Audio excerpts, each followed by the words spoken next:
Well, if the mics are on, then perhaps we'd better start. Otherwise, we're liable to be speaking privately, and that wouldn't do at all. There's no such thing as a private conversation in politics now. Thank you all for coming to this session. I'm Doyle McManus of the Los Angeles Times, and it's a pleasure and an honor for me to be refereeing this very eminent panel on the outlook for the Middle East, prospects for progress, or pessimism. One of the lessons of the last 5 years of American foreign policy is that you may want to move away from the Middle East, you may want to pivot away from the Middle East, but you ignore the Middle East at your peril. We're showing you the familiar map of the Middle East. The light green is the predominantly Sunni areas, the dark green, the predominantly Shia areas. We're at a point only a few years after the enormous optimism generated by the Arab Spring at the end of 2010, and of course the revolution in Egypt in 2011, which gave way to what some have called the Arab Winter, the coup in Egypt, the terrible civil war in Syria. And now if we go to map 15, you will see a different map of the Middle East, the possibility of an Arab disintegration, of a map of the Middle East in which Iraq devolves into three parts, Syria devolves into three or more parts, Libya into three parts, even potentially Saudi Arabia. This is a map that panelist Robin Wright put together some time ago. Our panel needs no long introduction, and you have the proper introductions in front of you, but simply so you know who everyone is as you look at the stage from left to right. Ted Deutsch is in his third term in the House of Representatives from Boca Raton, from South Florida. I just love saying the congressman from Boca Raton. He is the ranking Democrat on the Middle East Subcommittee of the House Foreign Affairs Committee, and he has done relentless and effective work on Iran, on Iran's nuclear program, on Iranian human rights. The Right Honorable Tony Blair, of course, was the Prime Minister of the United Kingdom from 1997 to 2007. He is now the Quartet representative for the Middle East. The Quartet, of course, is the UN, the US, the EU, and the Russian Federation. And he has also been enormously active and effective in the Tony Blair Faith Foundation, the Tony Blair Africa Governance Initiative, and a number of other projects. Robin Wright, a distinguished reporter and analyst on the Middle East, is at both the Wilson Center and the U.S. Institute of Peace. She is the author of no fewer than 7 books, including the most recent, Rock the Casbah, which won an award from the Overseas Press Club for the best book its year on foreign policy. In the spirit of full disclosure, I should mention that one of her books had a co-author who was me. And then finally, Ambassador Robert Ford was the United States ambassador to Syria from 2011 to 2014. He was justly famous for his courage in that post in traveling to Hama and other cities in Syria where the then nascent democratic opposition was demonstrating. He became ambassador in exile, in effect, after 2012. He's had a distinguished career in the Foreign Service in Iraq, in Egypt, in Turkey, Morocco, and elsewhere. And before we go further, Robin, I just wanted you to take 60 seconds or so to tell us about this map that you generated. This was a map I did for the New York Times, and I spent a year going around the region talking to people about what the future looked like, and I was struck by how many people talked about the challenge to the old borders that were defined a century ago largely by European powers. And so I asked people what they thought, and this was a distillation of the various maps people identified, triggered by 2 phenomena in the region. One, as Doyle pointed out, is the Arab uprising, or what we now call the Arab earthquake, which unleashed a sense of that people had rights, and they had rights to protect their interest group, be they tribes or clans or sectarian groups. And the other trend was the kind of instability that you see play out in a place like Syria, Iraq, Libya, and how one spills over into the other. And now that you see the kind of tensions across the region, you can see the fabric of the Middle East begin to change. And so this really is not my map as much as it is what people told me the region could look like in 20 years. Prime Minister Blair, you have been speaking out recently about the persistent problem of Islamic extremism in a Middle East that looks like this. Tell us, what is it that has you so concerned? What is at the heart of the problems of the Middle East is an unresolved issue around the relationship between politics and religion. In my view, for the countries of the Middle East to take their place in the modern world, either in terms of democracy or in terms of their economy, they need to be pluralistic, they need to be open-minded, they need to be encouraging connections in the world. The Islamist ideology pulls them away from all of that. So I think what you've seen in the Middle East is once you lift the lid off the dictatorship, then out comes a whole lot of unresolved, particularly religious tensions, tribal and ethnic and other tensions, but primarily around this central question, which is, can you have devoutly religious societies where nonetheless politics is in a situation where you do not try to get one particular view of religion dominate the politics and the society of the country. And I think that's the big question all over the Middle East today. And I think the question for us in the West is, do we look at it, having gone through the experience of sort of Iraq and Afghanistan and now with Syria and Libya and so on, do we stay out of it, or do we take an active role in trying to help those people that want what I would call that open-minded and modern-minded view of the Middle East to succeed? And obviously my view very strongly is we've got to remain engaged. Is it an oversimplification to say that you're, in a sense, restating the old question of, can Islamist ideology also be democratic, and that your answer is not on present evidence? Islam and democracy can exist perfectly easily together. Islamist ideology, I don't think an ideology that's based on the view that if you're not like me, you have a reduced sense of legitimacy. I don't personally think that is consistent either with democracy or indeed with the modern economy. And I think that's the problem. And every time, when we've had the experiences of the Muslim Brotherhood, for example, getting into power in Egypt and Gaza, you have immediately seen these tendencies. Now, it's possible for that ideology to evolve and change, by the way.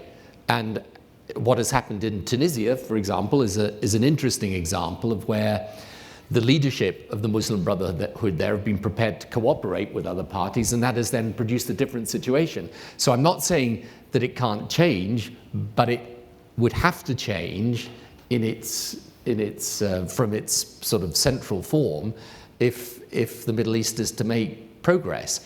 And to me, the absolutely obvious thing about the world today, leave aside the Middle East, is that it works through connectivity. It works through people cooperating against over boundaries of faith and race and culture. And therefore, any ideology that's based on, as it were, religious identity, and then an attempt to fashion the politics or the institutions of the country around that, is going to have a struggle with both the modern world and with essential concepts of pluralism.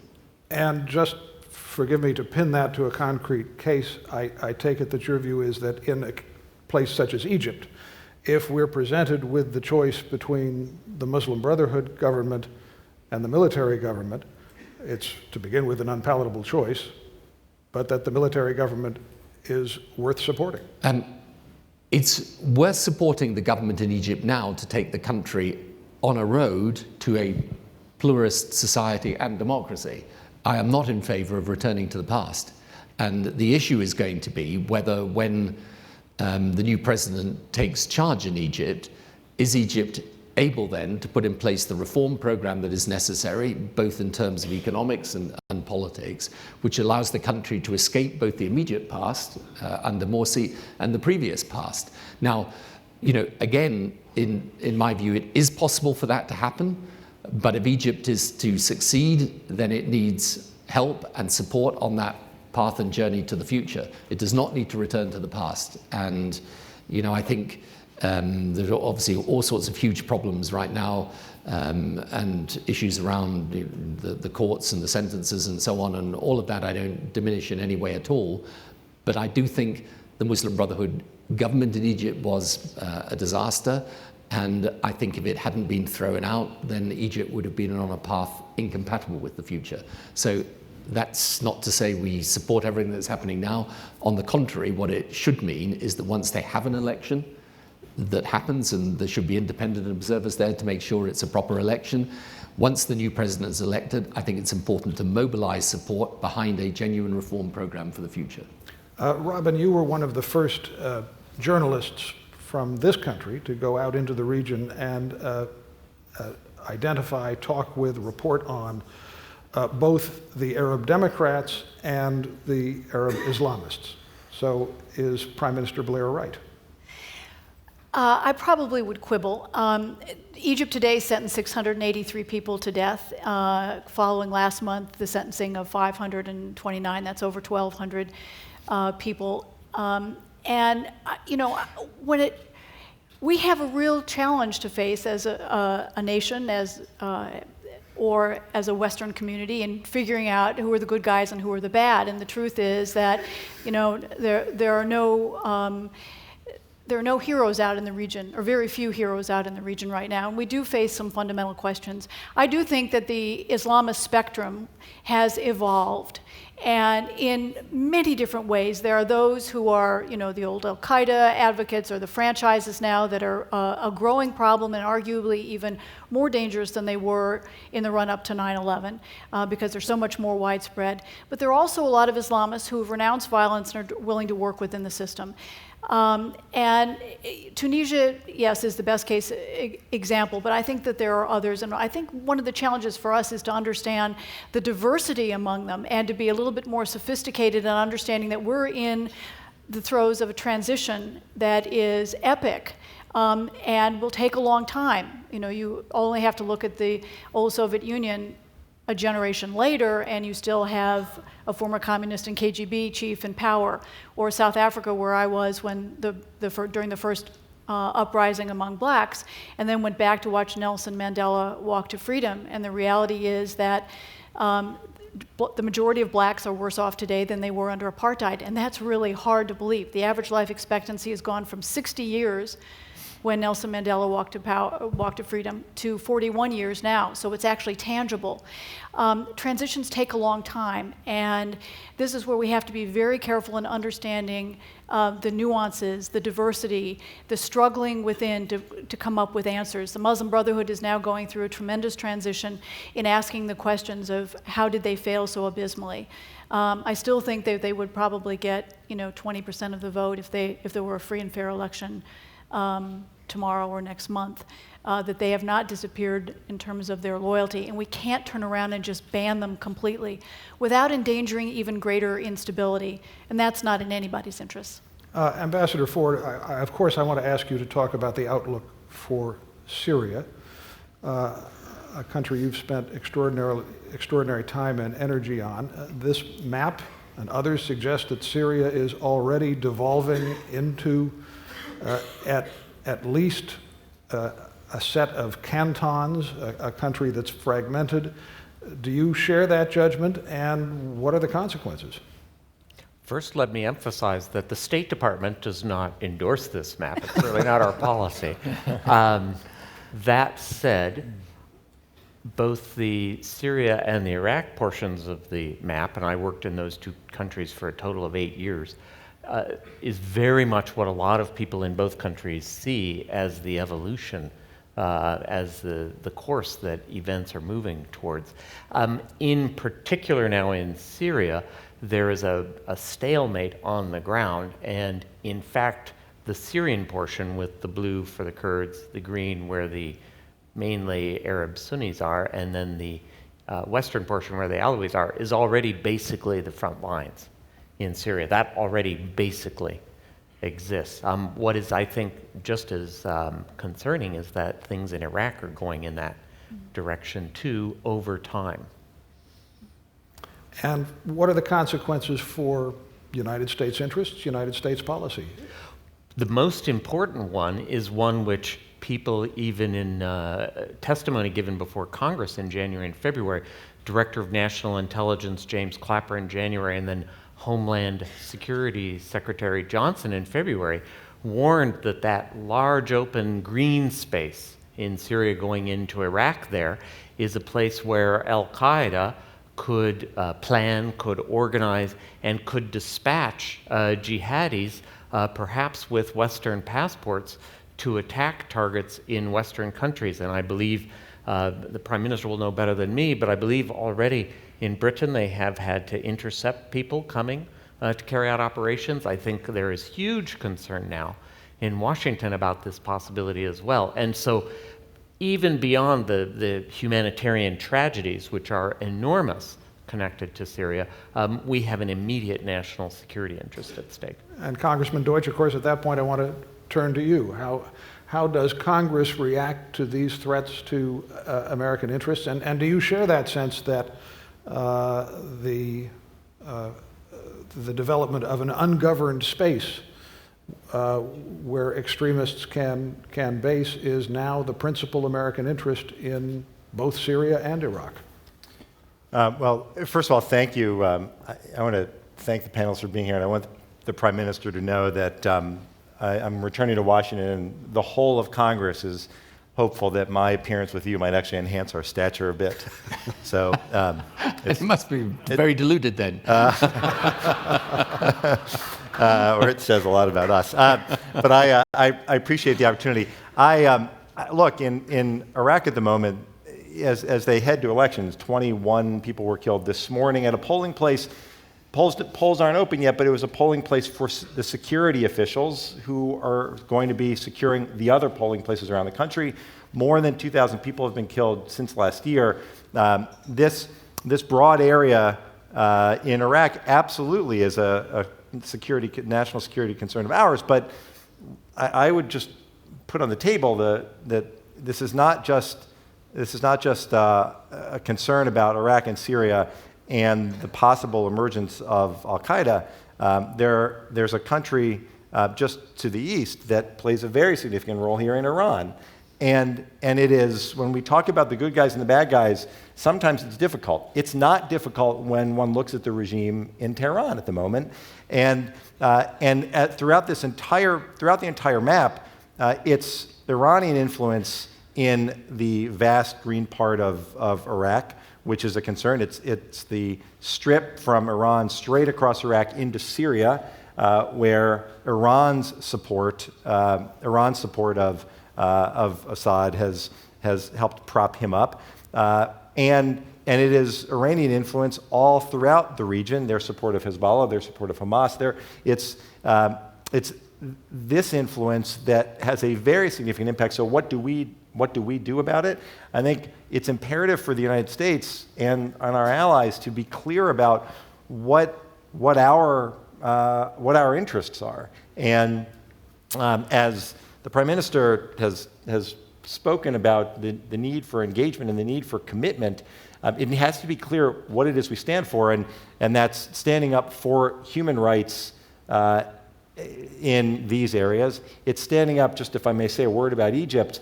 Look, when the Muslim Brotherhood was elected, I dare say that few of us thought that was going to happen. Most of the analysts told us that there weren't enough candidates. They weren't possibly going to win more than a handful of seats, and it didn't work out that way. But after they were elected, I believe we could have done more to be clear about our American interests in standing up for human rights and the rights of minorities and the rights of the Coptic Christians and others in Egypt, so that last June, the end of last June, early July, when yes, the military came in, but don't forget, 10 million Egyptians poured into the streets. I mean, the Muslim Brotherhood government, I would suggest, was going to go perhaps not that fast, and the military certainly moved it along, but millions of Egyptians wanted to express their desire, their frustrations with that government, it's imperative that we be clear that our support isn't just based on who wins an election, but that there are certain things we expect in democracies and helping to build democracies, which is something that is, though it became something of almost a term that no one liked to use after Iraq. The fact is, democratic ideals matter to us, they matter to our allies, and most importantly, they matter to the people in the region. Last thing I'll say is it is not this tension between Shia and Sunni that was the origin of the Arab Spring.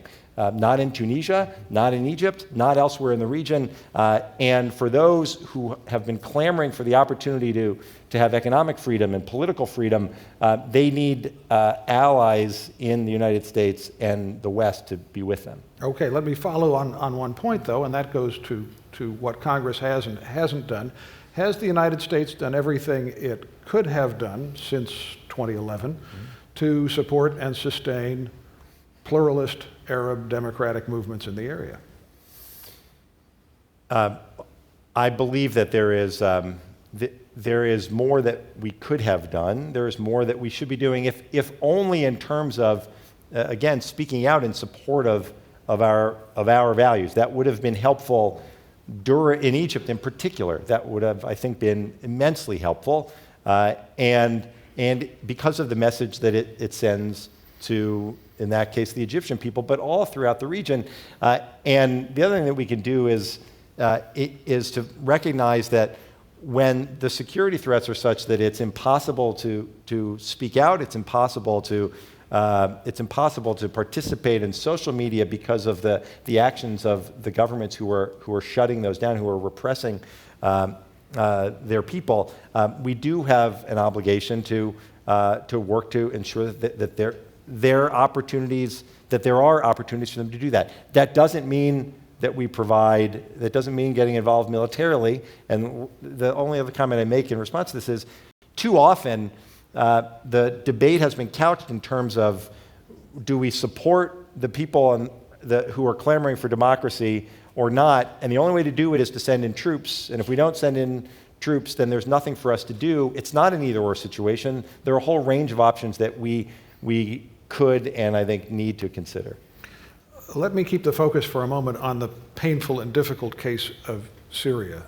Mr. Blair, a few months ago, Ryan Crocker, who was one of Mr. Ford's predecessors as the U.S. ambassador in Syria, suggested that the threat from Islamic extremists in eastern Syria was great enough that the United States ought to consider reaching out to the Assad regime and in effect focusing on extremism as, if you will, the main enemy right now. Do you think we're at that point? I don't think that's the right way to look at it in this sense that you've got a situation where, in my view, 2 years ago, we had intervened, and I agree, by the way, not every intervention has to end up with the size of the commitment and troops on the ground and so on, but I think we could have done a system of no-fly zones and things that would have eased the position of the opposition, and most of all made it clear that there wasn't going to be a military victory by Assad. I think the problem is, particularly after Iran activated Hezbollah, is that changed the facts on the ground. Obviously, Ambassador's far more knowledgeable than me on this, but it changed the facts on the ground, and it's created a situation where you do have a stalemate today. The problem is that you're in a situation where either of the alternatives seem completely unacceptable. The alternative of Assad staying in power on anything other than an interim transitional basis is obviously unacceptable, but the presence and power now of these more extreme groups means that people are very nervous of a victory for an opposition whose nature we can't properly define. Now, my view again is that what are the lessons of the region? And after all, I went through the post 9/11 world, including in Iraq. The lessons of the region are that if you can get a steady evolution towards change, that's the best thing. Right? That's why when this issue first began in Syria, by the way, I said if we can make an agreement so that there is a transition that is done peacefully, let's do it. But we've got to be very careful of calling for him to go and then not making sure he goes. So likewise, I think in Egypt, it could have been possible at the beginning, and again, I said this at the time, where you have an evolution, right? It's not what happened. Anyway, we are where we are, but my view is that what is essential is to realize right now with Syria, even though I think this is now fantastically difficult, and the nearest thing, to be honest, is the nearest thing I've come across in politics in recent times of a problem without a solution. But I think we've got to try and find one, because I think the consequential effect of a continuing disintegration is going to be devastating. And by the way, it's absolutely right. Our biggest security problem now in the UK is the problem that our security services have identified of those who've gone, UK citizens going to Syria, fighting jihad and coming back to our country, British citizens, so they're entitled to return, but they come back battle-hardened, well-trained, and very angry. So I personally think we somehow or other have got to create the circumstances in which we can achieve a negotiated solution. Ambassador Ford, of course, I want to ask your thoughts on the proposal that Ryan Crocker made on Syria. Well, I have the highest respect for Ryan. I worked with him in Iraq, and he's a terrific analyst of the region. I don't think there's anyone better. We have an interest in seeing this conflict end sooner, not later, for the reasons the Prime Minister was just elaborating on. If Assad stays, does that speed the solution? I'm not sure. Perhaps it does. Perhaps it doesn't. What we, the Americans, have always wanted to do is to have a negotiation at a table. That's what Secretary Kerry's huge efforts to get a Geneva Peace Conference in January and February were all about, was to get a negotiation.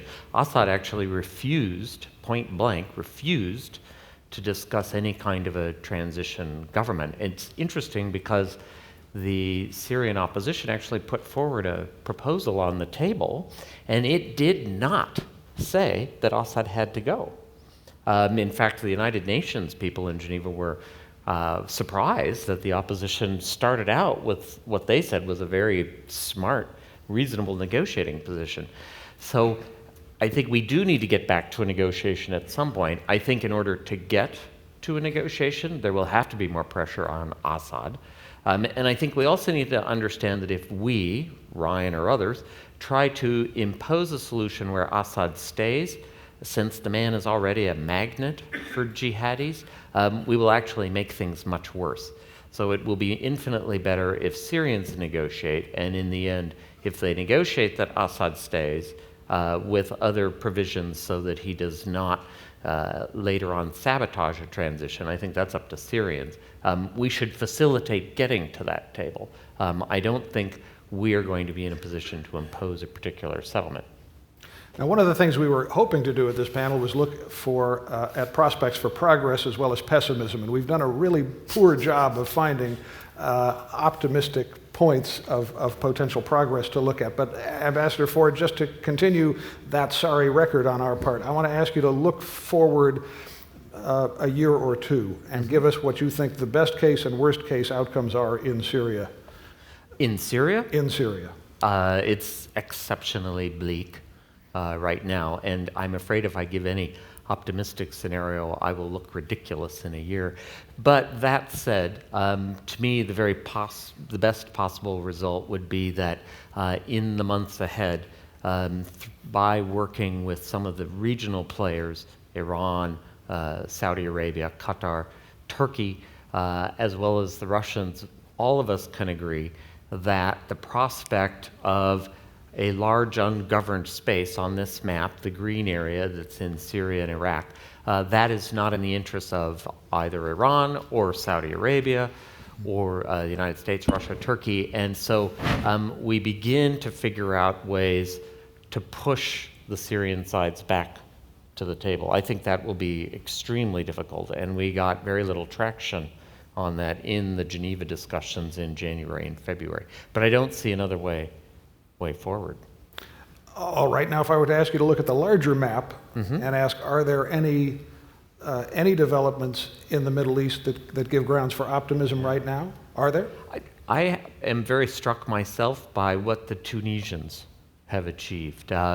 Tunisia is so different from Syria. It doesn't have the same heterogeneous population, and pretty much everybody there is Sunni. They're not particularly tribal. They don't have tribal divisions.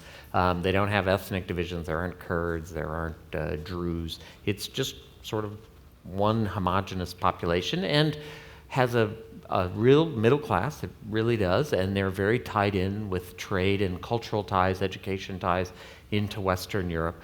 And the Prime Minister mentioned that in Tunisia, the ruling Muslim Brotherhood party actually stepped down voluntarily. But they did that because there was pressure on them to do so from that middle class and from civil society organizations, which are themselves deeply entrenched in middle class Tunisia. And when I say civil society organizations, what I'm talking about is like there's a big labor union there, and it actually works like a labor union. The Bar Association, there's a major student union.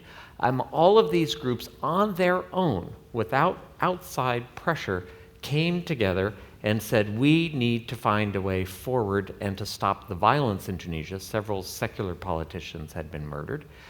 We need to find a way forward. And a constitution was drafted, and as part of that process, they said they need a new transition government, and the ruling Islamist party stepped down. Now, they'll compete in the elections, and so we'll always wonder, will they carry through with promises to respect democracy and to respect that constitution? But I'm at least encouraged that in Tunisia, again, a special case in terms of its homogeneity, they have found a way forward. And this is a region which really needs a success story. When Tunisians overthrew the dictatorship of Ben Ali, Egyptians, Syrians, Libyans all said, wow, if the Tunisians can do that, so can we. And so they do pay attention to what happens in the neighboring states, and they do need a success story. Okay, but as you say, Tunisia is a small country. It's a special case. It's off in North Africa. Robin, you're an inveterate optimist. Where elsewhere in the Middle East is there grounds for optimism?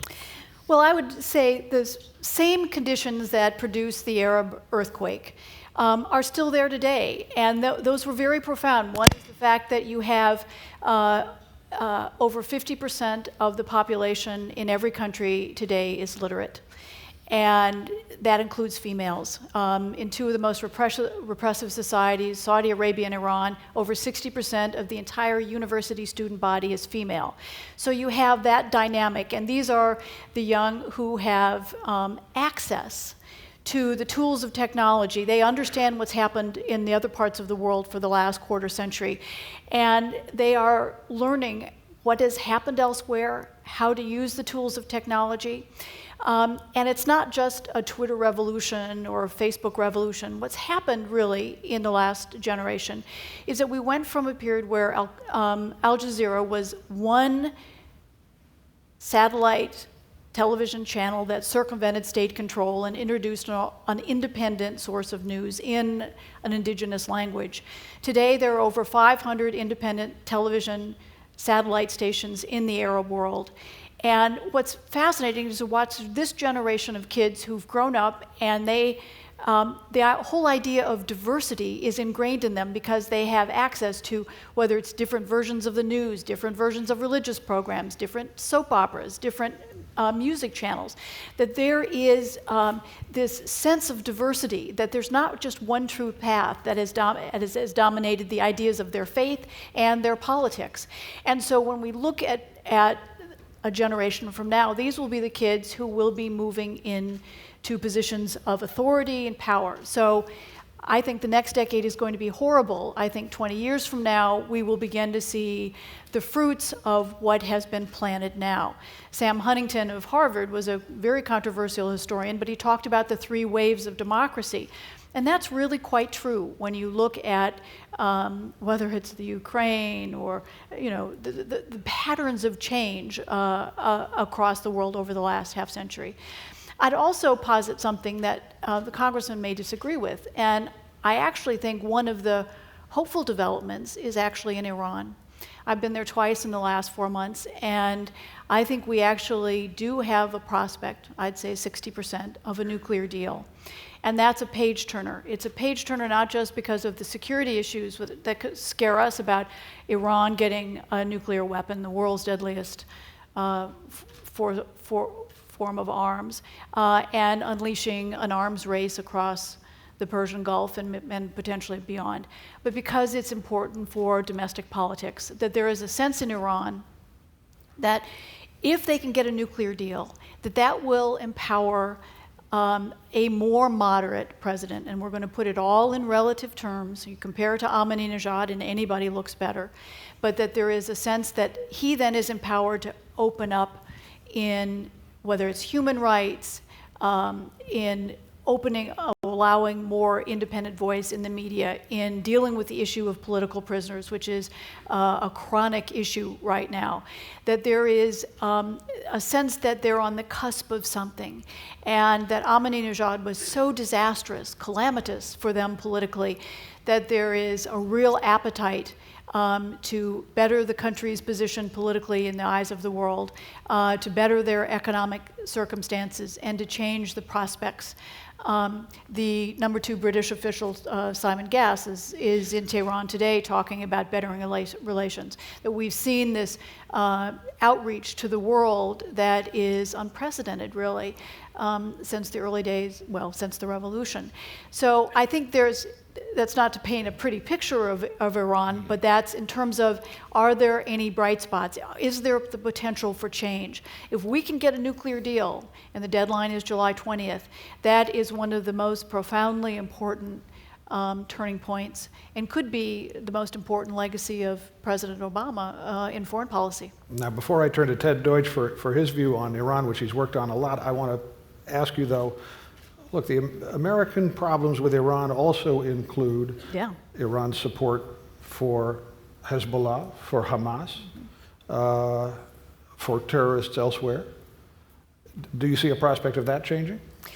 It's an interesting question. I actually lived in Beirut during the embassy bombing and the 2 embassy bombings and the Marine compound bombing, the largest loss of U.S. military life in a single incident since Iwo Jima. And I remember the sound in my head of that bomb going off. The probably short-term answer is no. I think that we'll get, I think there's the prospect of a change on the nuclear question, which is the one that concerns us most, because that then is a game changer across the region if they get a nuclear weapon. But that we then come to a screeching halt. I think they're interested in better trade relations with Europe. They're interested in bettering their political or diplomatic relations in the Persian Gulf. But I don't see a moment that this is going to either lead to a resumption of relations with the United States. I actually got into after trying for 33 years, I got into the U.S. Embassy in December. In Tehran, yeah. And had a Revolutionary Guard as my docent, a very strange, kind of surreal experience, having covered the hostage crisis in 1979. And I think that, that's why all of the sanctions will not be lifted, that we will do a deal where some sanctions will be lifted related to the nuclear program, but there will be no sanctions lifted on human rights or support for extremist groups, particularly Hezbollah. So your optimism is tempered. Ted Deutsch, how tempered is your optimism on that account?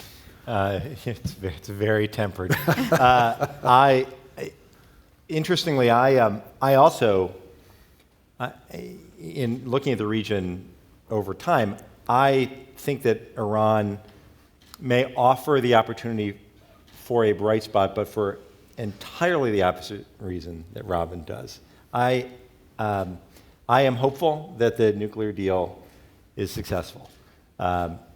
we are halfway through the interim deal, the joint plan of action, and there have been meaningful talks, but without getting bogged down on every one of the issues, we're optimistic. We've been told to be optimistic because there's a willingness that's been expressed to talk about the difficult issues, Iraq and the number of centrifuges, military dimensions of the program.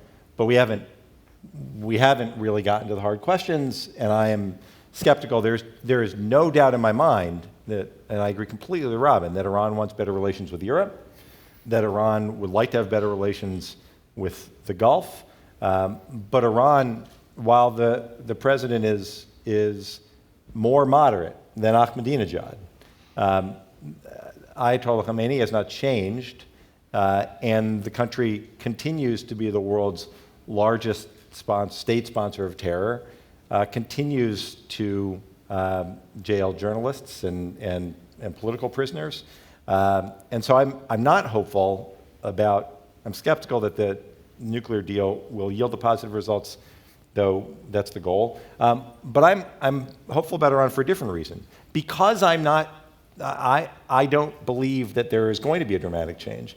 I actually think that what may happen over the coming year is if I'm right, I hope I'm not, Robin, but if I'm right and Iran doesn't change, then, and if Iran moves forward, if the deal falls apart and Iran moves full speed ahead with the nuclear program, then suddenly the Gulf states, our allies in the Gulf, who have taken a very different approach, as has already been mentioned, and I think Robin did a nice job explaining that if you look at what's coming out of the Gulf now, and what's happening in the Gulf between Qatar and the UAE and the decision to bring in Brookings and Cornell and Northwestern and Cleveland Clinic and Al Jazeera offering one view and lots of opportunities for people to experience what's happening outside of the region, that the threat of Iran may actually push some of the Gulf states to recognize that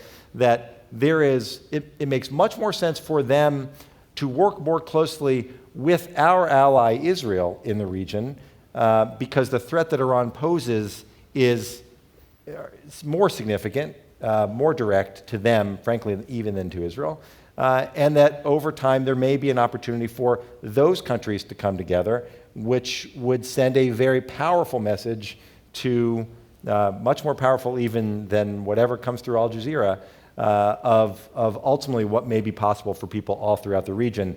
I've not actually voiced this out loud until now, but I think there is at least a possibility that that's going to happen if Iran goes in a bad direction, which we all hope that it doesn't, but I think may well be the case. In other words, that a growing Iranian threat could be good news for the rest of the map. The Iranian threat pushes all of those that Iran threatens closer to the United States, closer to Israel, frankly, with the spillover effect being that there's great opportunity that's recognized by the people all throughout the region. Before we leave the nuclear deal, I just want Congressman Deutsch to pin you down on one concrete question, because if a deal is concluded, Congress will be asked to begin raising sanctions that have been imposed by legislation. You've already been briefed on what the possible shape of a deal will be, and we all understand that it almost certainly includes some ability for Iran to continue enriching some nuclear material. Is there a deal there that Congress can say yes to? Well, it depends. It depends what the deal is. It's hard. It's hard. I don't think that we need to focus, and that it helps us to focus exclusively on whether or not there will be nuclear enrichment in Iran, because the other pieces are just as important. Not just whether there's enrichment, but how many centrifuges. To date, the Iranians haven't indicated a willingness to dismantle even one, even as they continue to move ahead on technology on advanced centrifuges. So there's no point talking about whether they can enrich at all if there's not even a willingness to reduce from where they are today, let alone the need to mothball Iraq and the need to finally come clean on the military dimensions of the program. We've not seen any of that yet. But you are right, and I appreciate your saying it, Doyle. The fact is, the administration and our allies are deeply engaged in these negotiations, but before there can be an agreement that relieves Iran of the pressure of the sanctions, before there is real sanctions relief, that will require action on the part of Congress, and I think Congress is going to be unwilling to take those steps unless and until it sees a deal that is dramatic and one that reduces to almost nil the threat of a nuclear weapon. Mr. Blair, I'm still hoping we can find someone on this panel to indulge in a wild flight of optimism. And, yeah, you come to the right person. And exactly, successful politicians give people a hopeful target to shoot for, and you've been a successful politician. So why should we be hopeful? Because the problems of the region are essentially now being played out. And in the end, they were always going to have to go through this process, which is agonizing and difficult of transition. And it's, you can put it maybe in too simplistic terms about a struggle around modernity, but essentially that's what it is. The truth is, for long periods of time, the societies were not governed with a mature set of institutions, or either civic or governmental. The fact is, in the 21st century, you've got to have education systems that are educating the broad mass of the population, as I say, towards the open-minded approach to the world. Now what's happening is, through this upheaval, people are having to face up to the facts. And one of the things you can tell that is opening up this possibility is, in fact, around issues to do with Israel. Now, I happen to believe that resolving the Israeli-Palestinian issue still remains fundamentally important to the region. But the notion that the Israeli-Palestinian conflict was at the heart of the problems of the region, I think, that is very much put to one side. People now understand, and you hear this in the Middle East. It's why, by the way, Egypt is so important, because in the debate and discussion going on in Egypt today, people are saying, look, it's our problem, we're going to have to sort it out, which is right. And I think, to me, the question is, so I think long-term, I am optimistic. I think for the first time, some of these issues are out on the table. For the first time, people are having to face up to the facts about the region, how it's being governed, how it has to change. The question is, for us, do we get engaged in this or not? And the reason I think that is so important is that process of transition, in my view, is going to happen faster and better if there is a clear identification of what our interests and values are in the region. Not that we can end up changing all these societies, because they're going to have to decide it. But where we can get engaged, we can be supporting those people who realize the future is tolerant societies and open rule-based economies. So I think in the near term, yes, it's very, very difficult indeed. And I think the outcomes in the near term could be, if we don't handle this Iran issue properly, and if there isn't something done about Syria, I think the near term could be very ugly indeed. But I think longer term, the region is undergoing a process of change that will eventually lead to a politics that is more healthy, more mature, and more modern. Let me ask you to be a little more concrete, because if you look at Western action in this region in the past decade, we began after 9/11 obsessively focused on the threat of Islamic extremism, and quite focused on the fact that there was a positive alternative. But it's not clear, to me at least, that in a decade we've learned a lot about how to improve the chances of good outcomes. Right. Have we? What can we do? Yeah, I think we've learned two things that are very, very important.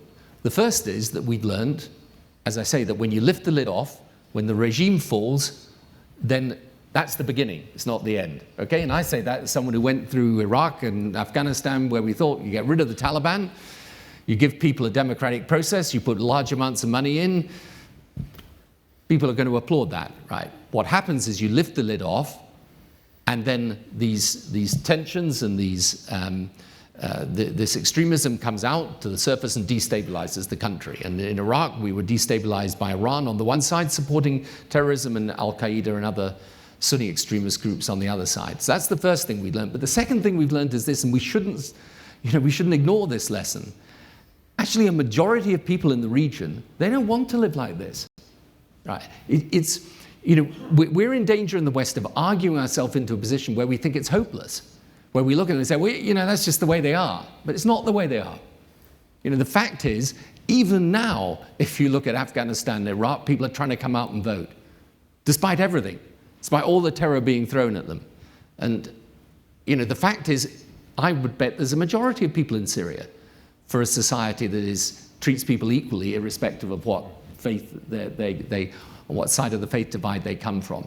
So we've got to be, rather than having this kind of slightly, in my view, rather defeatist and rather self-defeating posture, actually, of saying, look, it's just the way it is, there's nothing that can be done about it, it's all hopeless.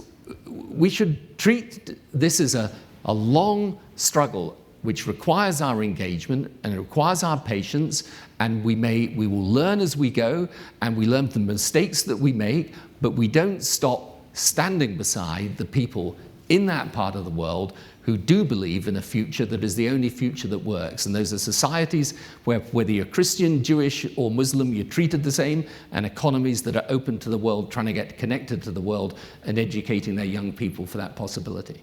And does standing beside them mean more than making clearer statements of our views and our allegiances? Yeah, of course. And so, you may have the engagement which we did in Iraq on this side of the spectrum, and then at the other end of the spectrum, you've got simply saying, well, we support you. There's a big space along that spectrum, and we should at least be trying. So, for example, we were talking about Tunisia earlier. The president of Tunisia the other day was making a really good point where he said, look, for a fraction of the amount of money you guys are offering Ukraine, rightly, in order to stabilize the situation, you could help us put our country on its feet. No, we don't have to be, so we don't have to put ourselves in this bind of it's either full-scale military intervention or nothing. There's a lot that we can do and we should do. And, the reason I carry on in the engagement in the Middle East is that I do think it is fundamentally important for the security of the world. I do think it is essentially where this, as I say, this relationship between Islam and politics will be decided. And so I think out even in the Far East, what matters, what happens in the Middle East matters, and we should treat it accordingly. Ambassador Ford, concrete steps that the United States and others can take? Oh, I think there's many, many things that we can do, and we've done in places like Iraq that actually helped the problem. For example, and the Prime Minister has rightly spoken of the need for tolerance. We spent a great deal of time and effort in Iraq getting Sunnis and Shia and Kurds just to talk to each other and to develop grounds for understanding. And I think the good offices that the United States can play in many of these cases really is useful. Two other things immediately come to mind. Number one, education. I am always impressed in my overseas assignments when I meet people who have studied in Britain or have studied in France, studied in Canada, the United States, and other Western countries, what a difference it makes to them when they come back. And so whether it be in terms of reinforcing education sectors in these countries, for example, a number of Western universities are setting up in the Persian Gulf, which I think is a very, very positive step. And the more partnerships established between Western educational institutions and Arab educational institutions, I think that could only be for the better. And then the second, and again, I'm talking about institutions. I mentioned the civil society organizations in Tunisia. One of the things that we worked very hard on in places like Iraq, and we're trying to do now in Syria, in the areas where the government no longer controls, is to reinforce secular councils that are trying to keep the lights on, that are trying to keep the hospitals in cities like Aleppo functioning, and we need to reinforce those people. We can never do their work for them. And that's the main lesson I draw from Tunisia. Those civil society organizations really did have roots in their own societies. So we can't establish those routes for them, but we can certainly give them advice on how to approach technical issues, and also how to plug into planet Earth to get ideas and, in some cases, to get resources. And I think that also is very important. Robin, on the same two themes, concrete steps, but second, we sometimes think of the populations of the Middle East as people who don't want to be part of the West, don't want to have a relationship, certainly with the United States. Are we wrong on that? I think there is an enormous appreciation of whether it's American or Western values. They do want the sense of rights, the kind of things we want for them. But I also think they want to own the process. And that's what's different today. And whether it's the challenge to borders, which were defined by outside powers, and so they're looking for whether it's borders or a system or a shape that better reflects their immediate interests. I also think that what we're seeing now is the kind of 21st century challenge, and that is communities all over the world want to be, want not just democracy within societies, but democracy among societies. And they want a greater sense of control in the global system. And they don't want the United States, maybe it's the most powerful, but they don't want it to be dictated to. They want to be, whether it's India, Brazil, the BRIC countries, or the rising countries in the region, whether it's Turkey, Saudi Arabia, got her with their wealth, to have more of a say in what happens. And so that's going to mean our influence is in many ways diminished. We do have to let the process, as the Prime Minister said, kind of play out, and knowing that we may not have as much influence. But I will say we also are kind of hypocritical when it comes to what it is we do. Today, the White House and the State Department both put out scathing statements about Egypt and the death sentences issued over the last 6 weeks. And yet at the same time, we're providing over $1 billion in military aid to the military that hasn't been involved in what was a coup d'etat, and which is engaged in gross human rights violations. And this is where we have very eloquently defined what it is we want, but we are in a new order, but we are still supporting effectively the old order. And we haven't figured out how to make the transition. We've discovered, we the United States, that we're not great for all our altruism in knowing how to build a nation. We saw that in Iraq. We tried very hard. We've seen it in Afghanistan. It is often, kind of despite what we did, that the people on the ground are getting out and voting, that they are wedded to finding something different. But it's really hard to figure out those kind of concrete steps at a time that our power is diminishing and that we're not willing to walk away from what has been our policy for the last 30 or 35 years. Ted Deutsch, these can be hard countries to love. They can be hard countries to help. And we're hearing that these are countries that want to own the process themselves, which is understandable, but that makes it sometimes even more difficult for well-meaning Americans to feel that these are places that are helpable. But we know, but we know what matters to us, and I think Prime Minister spoke to why it's important for us to be involved there. But we don't need to. We're never going to succeed. We're never going to convince. As a member of Congress, I'll tell you, elected officials will never convince the broad cross section of this country that it's important for us to be involved in this region because we like or dislike any particular government. That's not why. There is not a foreign policy decision that we make that should be based on anything other than our values and our national security interest. Our national security interest in the region is clear, and the opportunity for us to remind all of those tens of millions of people all throughout the region who, from the beginning of the Arab Spring in Tunisia, poured out into the streets, to remind them that we care about human rights and we care about freedom of the press and we care about women's rights and the rights of religious minorities. That for us to be clear about all of that will advance those interests and our national security interests simultaneously. That, I think, is the proper approach. As we come to the end of our appointed hour, I think that's a good note on which to wind up. I think we've heard a consensus here that we have to remain focused on the Middle East. It won't be easy. It may not be pleasant. We may have, I think it was Ambassador Ford who said, 10 agonizing years followed by the prospect of improvement later. But our interest and the interest of everyone around the world requires that we keep our eye on the ball, as Tony Blair would say if he were a baseball fan. Thank you all for your soccer too. Thank you all for your attention. Please join me in thanking this extraordinary panel.